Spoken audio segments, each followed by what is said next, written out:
TDP అధినేత చంద్రబాబు కొద్దిసేపటి క్రితం కుంచనపల్లి సిఐడి కార్యాలయానికి చేరుకున్నారు. పార్టీ నేతలతో కలిసి లోపలికి వెళ్లిన ఆయన ఇన్నర్ రింగ్ రోడ్డు కేసులో పూచీకత్తు సమర్పించబోతున్నారు.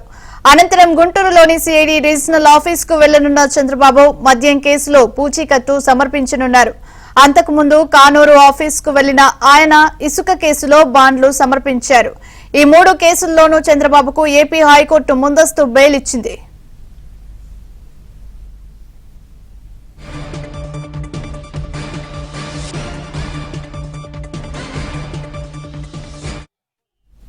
మరిన్ని అప్డేట్స్ మా కరెస్పాండెంట్ సత్య లైవ్ లో అందిస్తారు. కుంచనపల్లి సిఐడి ఆఫీస్ వద్ద మా ప్రతినిధి సత్య ఉన్నారు. సత్య, కొద్దిసేపటి క్రితమే కుంచనపల్లి సిఐడి ఆఫీస్ కు చంద్రబాబు చేరుకోవడం జరిగింది. మనం విజువల్ లో కూడా చూడొచ్చు. మా ఏబిఎన్ కెమెరా వైపు ప్రత్యేకంగా తిరిగి చూసి లోపలికి వెళ్ళడం జరిగింది ఆయన ఆఫీసులోకి. ఎక్స్క్లూజివ్ విజువల్స్ లో కూడా మీరు చూడొచ్చు. ఇదే సమయంలో ఆయన ప్రధానంగా ఈ రోజు కుంచనపల్లి సిఐడి ఆఫీస్ కు inner ring road alignment case ఏదైతే అమరావతి చుట్టూ ఇన్నర్ రింగ్ రోడ్ ఏదైతే ఏర్పాటు చేస్తున్నారో దానిలో అనుకూలంగా తమకు అనుకూలంగా అలైన్మెంట్ మార్చారు అనేది కేసు వేసిన పరిస్థితి అయితే ఉంది. అయితే అసలు ఇన్నర్ రింగ్ రోడ్ అలైన్మెంటే జరగలేదు, ఇన్నర్ రింగ్ రోడే లేదు. అలాంటప్పుడు కేసు ఎలా వేస్తారని హైకోర్టులో చంద్రబాబు తరఫున న్యాయవాదులు వాద ప్రతివాదనలు వినిపించారు. చివరకు ఆయనకు ముందస్తు బెయిల్ మంజూరైంది. దానికి సంబంధించి రోజు ₹1,00,000 పూచీకత్తు సమర్పించడంతో పాటు 2 షూరిటీ ఇవ్వడంలో భాగంగా ఇక్కడికి కొద్దిసేపటి సిఐడి కార్యాలయం చేరుకున్నారు. ఇక్కడ తెలుగుదేశం పార్టీ అభిమానులు కూడా భారీ ఎత్తున చేరుకున్న పరిస్థితి. కొద్దిసేపటి క్రితం ఇక్కడ నుంచి చంద్రబాబు బయలుదేరి గుంటూరు రీజనల్ ఆఫీస్కు సిఐడి ఆఫీస్కు వెళ్ళడం జరిగింది.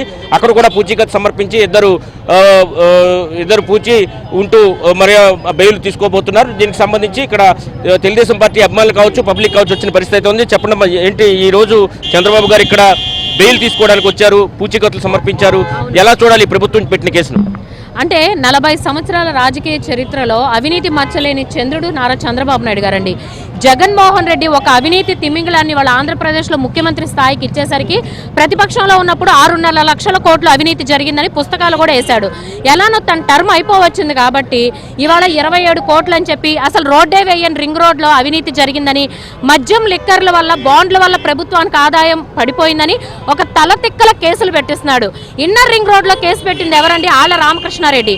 ఇవాళ స్వయాన అతనే నాకు అసంతృప్తి ఉంది అని చెప్పి వాళ్ళ పార్టీకి రాజీనామా చేశాడు. ఇవన్నీ కూడా ఫేక్ కేసులండి. నేను అవినీతి పరుడిని, నేను 16 నెలలు జైల్లో ఉన్నాను కాబట్టి చంద్రబాబు నాయుడు గారి మీద ఏదో ఒక మచ్చ, అంటే అతను అధికారంలోకి వచ్చిన కాడ నుంచి అమరావతి, పోలవరం లేదా ఇసుక మాఫియాలని చెప్పి ఎన్నో రకాల అవినీతి ప్రచారాలు చేశాడు. అవన్నీ ఎక్కడా కూడా ₹1 కోటి కూడా అవినీతి జరిగినట్టు తను ప్రూవ్ చేయలేకపోయాడు. ఐఏఎస్ ఆఫీసర్లు కూడా బాబు గారు అవినీతి నిరూపిస్తే ప్రమోషన్లు ఇస్తా అన్నాడు.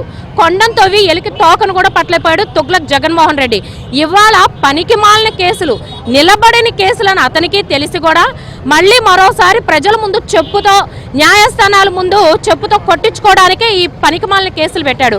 ఇవాళ చంద్రబాబు నాయుడు గారిని 53 రోజులు నిర్బంధించగలిగాడే కానీ కనీసం 3,600 కోట్లు అని చెప్పి స్కిల్ స్కామ్లో 27 కోట్లకు వచ్చాడు. ₹1 కోటి నిరూపించగలిగాడా? ఇవాళ ఆంధ్రప్రదేశ్లో న్యాయస్థానం లేకపోతే జగన్మోహన్ రెడ్డి ఇవాళ అంగిట్లో వస్తువులాగా లా అండ్ ఆర్డర్ని అమ్మేసే పరిస్థితికి తీసుకొచ్చాడండి. ప్రజలకు అన్నీ అర్థమవుతున్నాయి. రాజకీయాల్లో అవినీతి మచ్చలేని అడ్మినిస్ట్రేటర్ ఎవరైనా ఉన్నారు అంటే అది నారా చంద్రబాబు నాయుడు గారు మాత్రమే. మళ్ళీ 2024 ఏప్రిల్లో జరిగే ఎలక్షన్స్లో ప్రజలందరూ కూడా ఇవాళ ఉన్న ఈ రావణ రాష్ట్రాన్ని రామరాజ్యంగా తీర్చిదిద్దాలంటే అది కేవలం నారా చంద్రబాబు నాయుడు గారు ముఖ్యమంత్రి అయితేనే అనేది ఇవాళ ప్రతి వర్గంలో పెద్దవాళ్ళ దగ్గర నుంచి పిల్లల దాకా రోడ్ల మీదకి వచ్చి ధర్నాలు చేస్తున్న దుస్థితి. ఇవాళ ప్రతి ఒక్కరు కూడా స్పష్టంగా ఓటు అనే ఆయుధంతో జగన్మోహన్ రెడ్డిని ఇంటికి సాగనంపడానికి రెడీగా ఉన్నారు.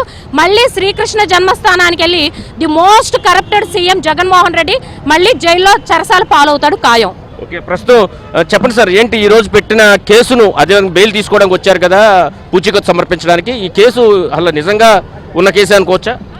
ఈ కేసులన్నీ కూడా నిలబడే కేసులు కాదండి, అది వాళ్ళకు కూడా తెలుసు. ఏదో ఆయన 16 నెలలు ఉన్నారు కాబట్టి కొన్ని రోజులన్నా లోపల పెట్టాలని చెప్పి ఆయన కోసం ఆయన అహం చల్లార్చుకోవడానికి ఈ పెట్టిన కేసులే. వీటన్నిటి మీద కూడా పరిశీలించే కోర్టు కూడా బెయిల్ ఇవ్వటం మామూలుగా అసలు దాని మీద క్వాష్ది పెండింగ్లో పడటం వల్ల బెయిల్కి వెళ్లాల్సి వచ్చింది తప్పితే అసలు క్వాషే అయిపోయేది. సరే, దాని మీద ఈరోజు తాడిగడపలో కానీ ఇక్కడ ఇప్పుడు గుంటూరులో కూడా తీసుకుంటా ఉన్నారు. దీని తర్వాత ప్రజలందరూ కూడా చూస్తూ ఉన్నాం ఆయన బయటకు వస్తే ఏ రకంగా ఎన్ని గంటలు పట్టిందో ఇంటికి రావటానికే. దాన్ని బట్టి అర్థమవుతుంది రాష్ట్ర ప్రజలందరూ కూడా ఈ కేసు అధర్మ కేసు అని చెప్పి రాష్ట్ర ప్రజలే తీర్పు చెబుతా ఉన్నారు. ఇప్పుడు వాళ్ళకున్న ఒకే ఒక్క వజ్రాయుధం ఓటుతో సమాధానం చెబుతారు. అది తొందరలో ఎన్నికల్లో మన ఏప్రిల్ ఎన్నికలు వచ్చినప్పుడు దాంతో సమాధానం చెప్పి మామూలుగా తెలుగుదేశం అఖండ మెజార్టీతో గెలిపిస్తారని కూడా తెలియజేస్తాం. సార్ ఇక్కడ కొంత అడ్వకేట్లు కూడా ఉన్నారు మద్దతు తెలిపేందుకు. సార్ చెప్పండి, ఏం చెప్తారు? ఈ రోజు పెట్టిన కేసులను పూచీకత్తు ద్వారా వచ్చి బెయిల్ తీసుకున్నారు కదా, ఎలా చూడాలి? ఇవి నిలబడే కేసులేనంటారు. ఈ న్యాయస్థానంలో నిలబడతాయా లేవా అనేది పరిశీలిస్తే అసలు ఇన్నర్ రింగ్ రోడ్ అనేది దాంట్లో కూడా కేసు పెడతామనేది అక్రమం, అన్యాయం. ఇవాళ ల్యాండ్ టైటిలింగ్ యాక్ట్ రాష్ట్ర ప్రజానీకం మొత్తానికి కూడా చాలా ఇబ్బందికరమైంది. ఆ ల్యాండ్ టైటిలింగ్ యాక్ట్ కూడా తిరగదోడగమని చెప్పి తీసేయమని చెప్పి జగన్మోహన్ రెడ్డి గారికి మేము చెబుతున్నాము. చంద్రబాబు నాయుడు గారి మీద పెట్టిన కేసులన్నీ నిలబడే కేసులు కాదు. ఇవాళ సుప్రీంకోర్టులో 17A మీద తీర్పు రేపు 17వ తారీఖు రాబోతుంది. తప్పనిసరిగా ఆ తీర్పు కనుక చంద్రబాబు నాయుడు గారికి అనుకూలంగా వస్తే చట్ట ప్రకారం ఈ కేసులన్నీ నిలబడు, ఈ కేసులన్నీ కూడా భూస్థాపితం అయిపోతాయి. కాబట్టి ఇవాళ చంద్రబాబు నాయుడు మీద ఈ 3 కేసుల్లో నిన్న అత్యున్నత న్యాయస్థానం బెయిల్ ఇచ్చిన దాని మీద ఇవాళ 2 లక్షల చొప్పున అన్ని పోలీస్ స్టేషన్లో అంటే తాడిగడపలో కానీ ఇక్కడ కుంచిపల్లిలో కానీ గుంటూరులో కానీ ఈ 3 ఆఫీసుల్లోనూ బెయిల్ తీసుకుంటానికి వాళ్ళు వచ్చారు హైదరాబాద్ నుంచి. కాబట్టి న్యాయస్థానం చెప్పినట్టుగా ఆయన ఆ షరతులకు లోబడి ఉండాల్సిందే. న్యాయస్థానం మీద ప్రజలందరికీ విశ్వాసం ఉన్నది.